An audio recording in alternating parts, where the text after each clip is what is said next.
We are getting close to our breakout sessions. In order to participate in the breakout sessions, some of you have already sort of pre-announced which of the breakout sessions you actually want to participate in.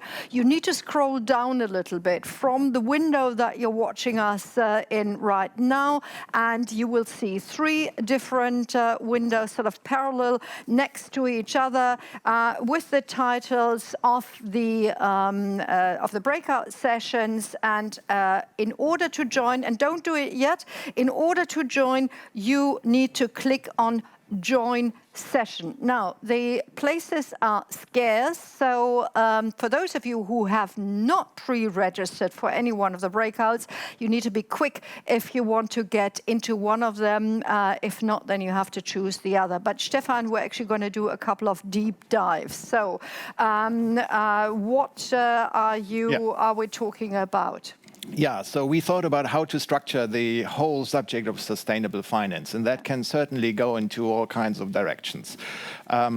Our suggestion is, and this is how we structured the breakout sessions, is that we basically talk in one breakout session about the whole divestment, should I say, community or divestment trend that we experience in the last years. This is not only about divesting, and it is, of course, about divest, invest, as we know. And what are the different layers that lead to these decisions? Is it a good, promising way? What are the barriers, and so on? These are the subjects being discussed in the breakout room 1, Future of Divest and Invest. The second one is on what we already discussed, impact investment. So the question on really supply and demand side, what are the key aspects that we need to highlight in the discussion about impact investment? And the third one is on the discussion on public finance, the role of the public and the role of policies, ultimately also the role of the G20. What do we expect from governments to really help unleashing investments into sustainable technologies such as renewable energy? This will be discussed in the third breakout session. Wonderful. Thank you very much for the deep dive. Now, just to get everybody aligned, right at the moment, Berlin time, i.e. CET, it's 11:17.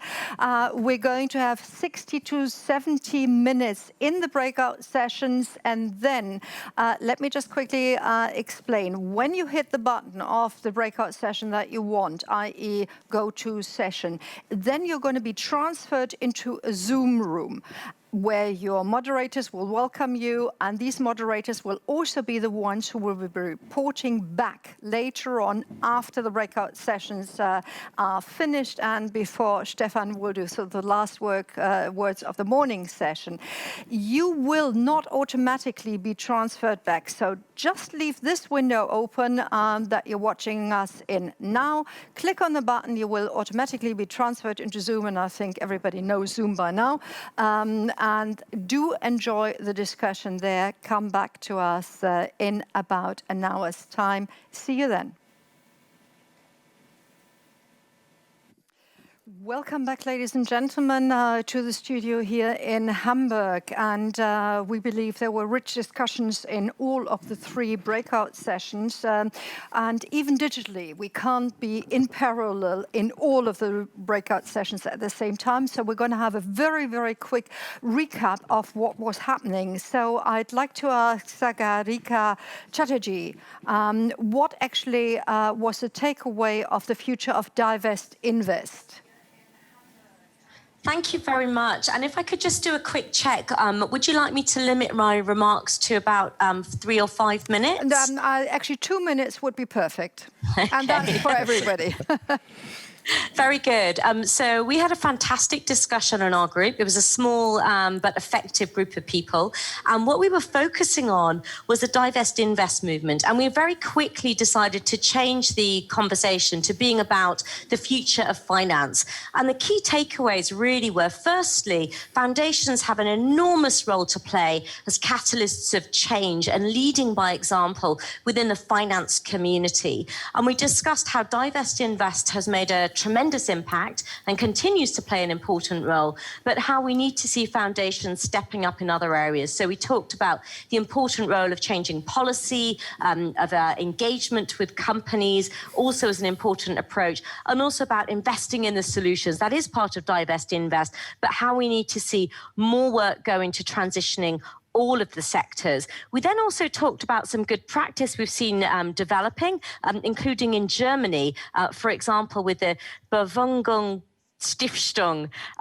So excuse my terrible pronunciation. If you're German, you'll know what I'm talking about. If not, we'll send around the link later. Where there's been a great example of foundations movement that are trying to link together the grant-making strategy with the investment sides. And that's the critical bit for foundations to really step up in. We then also talked about driving the transition to a green economy, how we face a moment of opportunity now with the build back from COVID, and also the critical need to engage the finance community more on resilience as we see physical climate risk really having an impact in some very scary ways. You don't need me to mention California. Yeah. And we also brought into this the importance of the narrative on green jobs, and we touched on briefly the importance of engaging on this at a relevant local level, including in Africa and also in Singapore and Asia. And the other bit of good practice that we talked about was a link we'll try and put in the chat later that was about a group of foundations that are making a commitment to really step up more, particularly in leading by example and thinking about all aspects of their practices and how they can align these more with the Paris Agreement. Thank you. Sagarika, absolutely fantastic for actually getting it down to 2.5 minutes. Johannes, same challenge for you. Impact investment, 70 minutes discussion in a nutshell, please. Thank you very much. We also had a very rich and fruitful discussion and an excellent expert with Jochen Meermuth who gave an excellent input on sustainable finance and impact investing. And some of the takeaways were, I mean, one thing that I think should be evident is that time is running out and speed matters. So the time frame should be more 2023 than 2050. So we really have to speed up. But the good news is that impact investing in sustainable finance is really possible, and it makes economically sense. So through the green revolution, there are technologies out there that can provide, for example, energy for a much lower price than 10 years ago. And therefore, it really makes sense to invest in these technologies.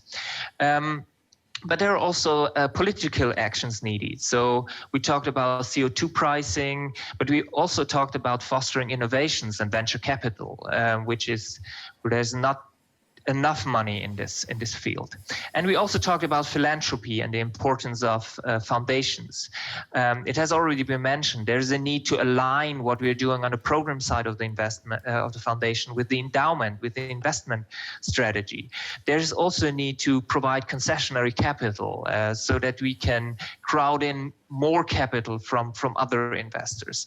There's a way to provide guarantees and de-risk investments so that we can increase the amount of money and really shift the trillions.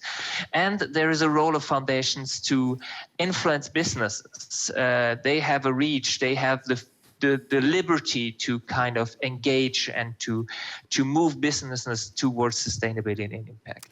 Thanks to Jochen for his input, and thanks for all the participants. Thank you very much, Johannes, for pinpointing what was happening in that. And I think we now come to the public finance in green recovery with Alexander Alaoui.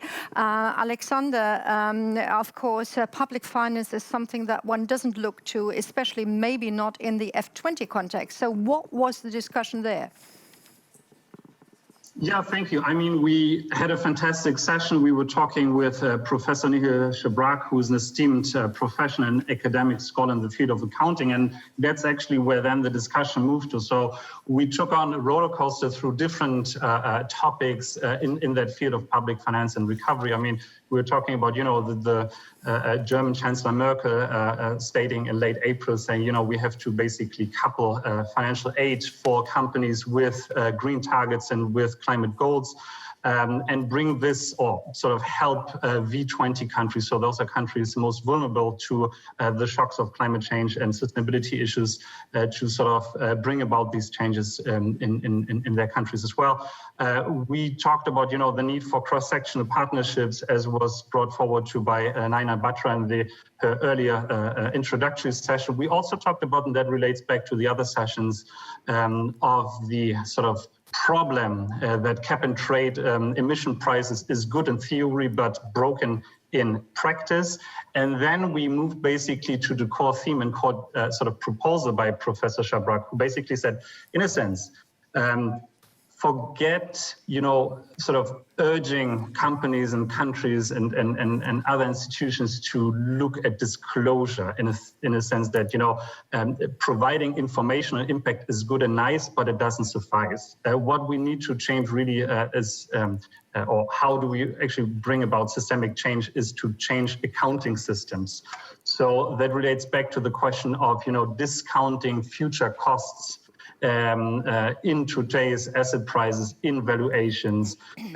She said, you know, if we think about the difference of revenue and cost, we have to rethink costs. We have to include human costs, social costs, environmental costs in valuing companies, in valuing assets.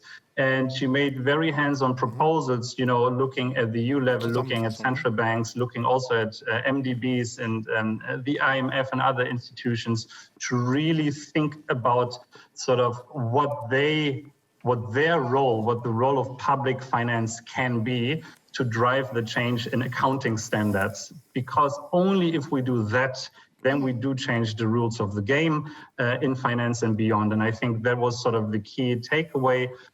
We then, you know, kept on talking about different sort of concrete products that we could build around that. But in a nutshell, the idea was change accounting. And if you do that, if you include future costs, environmental costs, economic costs, human costs, then you can change the narrative in the financial system. And then you can also use public finance as a leverage for driving change in that space. So I think that was very insightful. And thanks again to Professor Sherpas and to the group. Thank you, Alexander. We'll be seeing you again in the afternoon when you'll be summarizing, as will all the two others, the next breakout sessions. But we're still here. We're coming to the close of the morning. Time is of the essence. Is one of the issues that we've heard. We need the right action, especially in the financial area. We heard that actually money is there. It's just a question of how to employ it, how to do it. Stefan, what's your resume of the morning? Well, a resume starts with a question that we got in the chat, and I really liked it. We had no time to post it, but I put it here. And it basically was a very simple question. Can money really change for the better? Can money really change the future? And I think it certainly can, because money as such, I may say so, is neutral, but what matters is the frameworks in which money flows, the responsibilities and the values that guides that money flows, and the mechanism that we identify to really leverage money going into the right direction. And I think in all the three layers, be it in the frameworks with the SDGs or the reference to the ESG criteria, or be it with the clear responsibilities of national politicians, but also of the MDBs, the multilateral development banks, or the central banks. We had a number of references in our working group on the central banks and their clear stake on factoring in risk of climate change into our risk assessment of any financial activity. I mean, this is really key. And we also heard a number of suggestions about the mechanisms that we really implement to conduct or to stir, to channel this money flow. Be it a clear disclosure of the damage that we create. We heard Dr. Bandar Hajar referencing this morning to the question of Sharia banking and the values that drives the money, or be it cap and trade and the the challenges related to cap and trade, but ultimately it is important to put the price of carbon, to factor in the environmental costs. And then, yes, I think to answer the question from my side, I think money can change the world, but it's us to really put the right frameworks in place. We've already had the Stern report like 12, 13 years ago already saying, you know, you just have to sort of employ it correctly. I don't know whether you know, but there's one German institute that has a backward running clock, like when are we going to go over the 1.5 degree, or when are we going to surpass the 2-degree goal? For the 1.5, 7 years and a couple of months, not much time to actually get our act in order. It's not actually a goal. The goal is not to reach the goal. That's no, very important. The goal is to remain under the benchmark. I mean, in the end, without being dramatic, it's about the survival of the human race. The planet is going to stay. Now, before I actually lived this, we've had also an experiment. I mean, taking everything digitally. Now we are at the end of part 1 of 7 parts. Up to now, what's your feeling? Did the digital experiment work? Well, this was the very most exciting part for all of us, I guess, really showing that we don't have to fly around the world to exchange important thoughts. And for my first impression, I'm hugely excited, I have to say. I think, you know, everyone showed up. We had a lively discussion in the working groups, and we really had this exchange without flying everywhere. So I think that is an asset, and we feel encouraged to use those formats by not meaning to replace every physical meeting, but really trying to be efficient in terms of when traveling, and use these kind of formats now. So I'm actually quite excited, I have to say. An enforced change of mindset.